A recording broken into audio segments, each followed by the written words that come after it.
12वीं क्लास अनिवार्य हिंदी में हमारा पाठ चल रहा था कबीरदास। ठीक है, कबीरदास देखिए, हाँ यहाँ तक देखिए कबीरदास में पढ़ चुके। आचार्य हजारी प्रसाद द्विवेदी ने कबीर को वाणी का डिक्टेटर कहा। कबीर ने अपनी सपाट व्यानी एवं तटस्था मन होता है तटस्थ मतलब दोनों पक्षों के विरुद्ध से समाज सुधारक के लिए जो उपदेश दिए उनका संकलन उनके शिष्य धर्मदास ने किया। कबीर की रचनाओं के संकलन को बीजक कहा जाता है। देखिए कबीरदास की जो रचना है उन रचनाओं को, सभी रचनाओं को, कबीर की जो वाणी है वाणी को इकट्ठा किए धर्मदास ने, और धर्मदास ने इकट्ठा करके जो रचना लिखी है उसका क्या नाम दिया है? बीजक। उस ग्रंथ का नाम दिया है बीजक। अर्थात कबीरदास का एक महत्वपूर्ण ग्रंथ है, इसका नाम क्या है? बीजक।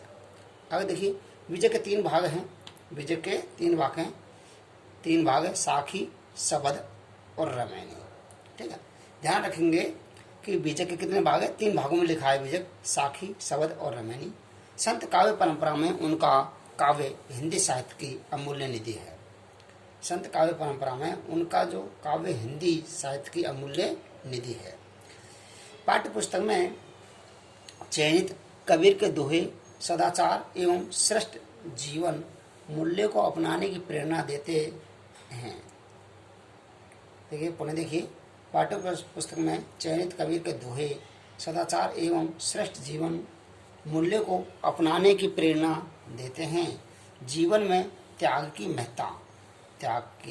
महत्ता और मानव को हंस की तरह नीर क्षीर विवेक रचना,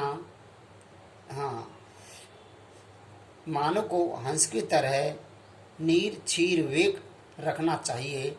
अभिमान त्यागने में सार है। क्या है? अभिमान में मतलब घमंड, घमंड को त्यागने में क्या है? सार है। चाहे साधु की पहचान जाति से नहीं उसके ज्ञान से होती है। क्या बताया? साधु की पहचान जाति से नहीं उसके ज्ञान से होती है। सत्संगति, सत्य प्रसन्न संगति, सत्य का अच्छी संगति मन संगति, अच्छी संगति सार्थक होती है।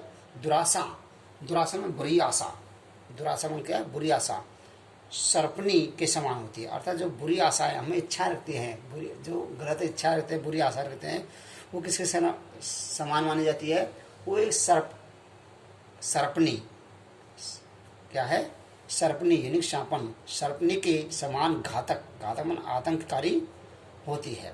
वाणी में कोयल की मिठास होनी चाहिए कि हमारी जो वाणी है उसमें कोयल की तरह मिठास होनी चाहिए। अर्थात जिस प्रकार कोयल मीठी वाणी बोलती है उस प्रकार हमें मीठी वाणी बोलनी चाहिए। देखिए सबसे पहला हम पद पढ़ेंगे, पहला पद देखिए, त्याग तो ऐसा कीजिए सब कुछ एक ही बार। कबीरदास जी कहते हैं कि त्याग तो ऐसा कीजिए सब कुछ एक ही बार कि मनुष्य को अपने अवगुणों को त्यागने के लिए दृढ़ निश्चय या विचार कर लेना चाहिए। दोबारा देखिए, त्याग तो ऐसा कीजिए सब कुछ एक ही बार, मनुष्य को अपने अवगुणों को त्यागने के लिए दृढ़ निश्चय अर्थात विचार कर लेना चाहिए। ठीक है, अर्थात उन्हें सब कुछ को एक बार में त्याग देना चाहिए। सब प्रभु का मेरा नहीं। ठीक है, अर्थात मेरे पास में जो गुण हैं और अवगुण हैं, मेरे पास में गुण हैं और अवगुण हैं, ठीक है, वो मेरे नहीं हैं, वो मेरे लिए किसके द्वारा दिए हैं? मुझे ईश्वर के द्वारा प्रदान है। अर्थात वो गुण और अवगुण मुझे ईश्वर ने दिए हैं। निश्चय किया विचार, हमें इसमें बिल्कुल ही निश्चय करके ही विचार कर लेना चाहिए। इस पर हमें निश्चित रूप से विचार कर लेना चाहिए। एक बार पढ़ने देखिए दो एक अर्थ। त्याग तो ऐसा कीजिए सब कुछ एक ही बार, सब प्रभु का मेरा नहीं, निश्चय किया विचार कबीरा, निश्चय किया विचार। देखिए कबीरदास जी कहते हैं इस दोहे के माध्यम से, अर्थात इस पर त्याग पर बल दिया है। इस पर त्याग पर दिया है कि हमारे पास में जो गुण है मनुष्य को यदि हम अपने गुणों को दूसरे गुणों को, अपने गुणों को किसी दूसरे मनुष्य को देंगे तो उन गुणों की वृद्धि होगी। देखिए, अर्थात यहाँ पर कबीरदास जी कहते हैं, देखिए कि मनुष्य को अपने गुणों को त्याग करते समय अर्थात उसे दृढ़ निश्चय अर्थात विचार कर लेना चाहिए। सब कुछ एक ही बार अर्थात मनुष्य को एक ही बार में सब कुछ ही निश्चय रूप से त्याग देना चाहिए। सब कुछ को एक बार निश्चय रूप से त्याग देना चाहिए। सब प्रभु का, मेरा नहीं।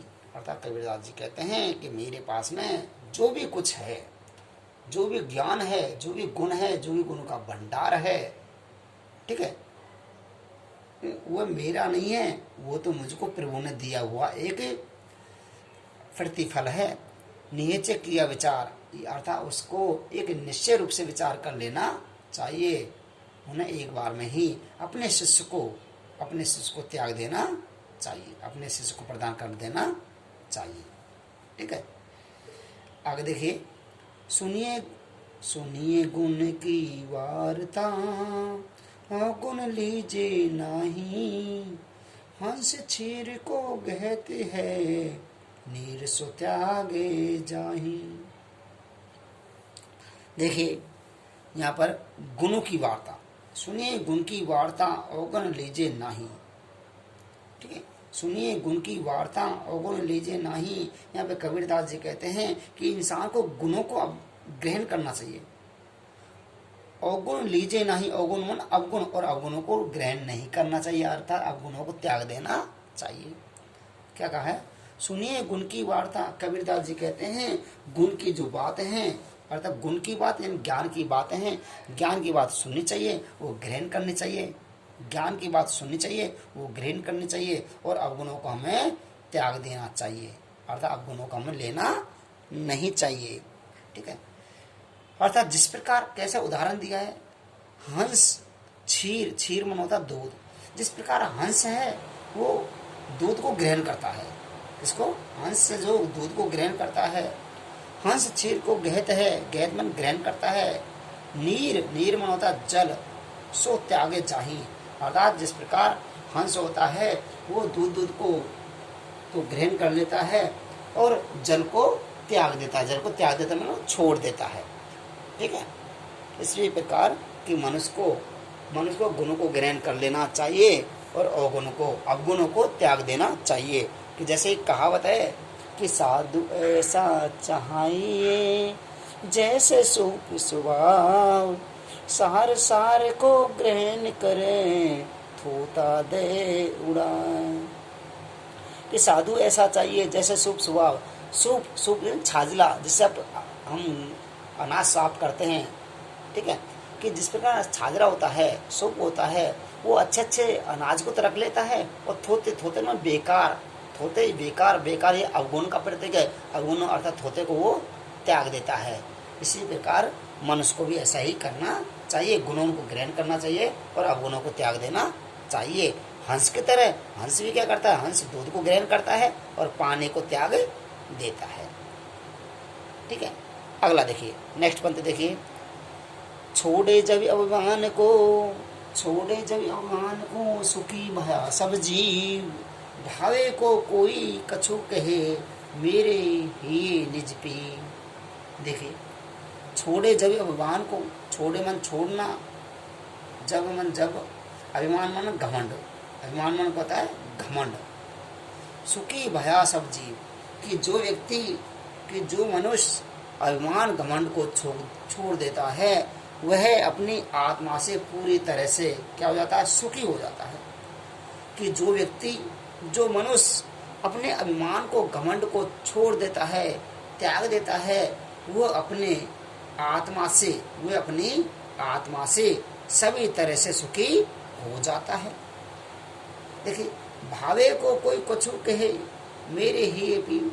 चाहे मेरा मन मुझसे कुछ भी कहे, चाहे मेरा मन, भावना का अर्थ होता मन, भावे को कुछ कहे, चाहे मेरा मन कुछ भी कहे, मेरे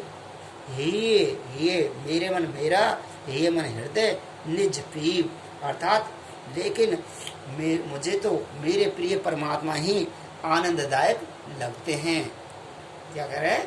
लेकिन मेरा मन चाहे कुछ भी कहे, मेरा मन चाहे कुछ भी कहे, लेकिन मेरे हृदय में तो जो प्रिय परमात्मा है वही आनंददायक है। वही क्या है?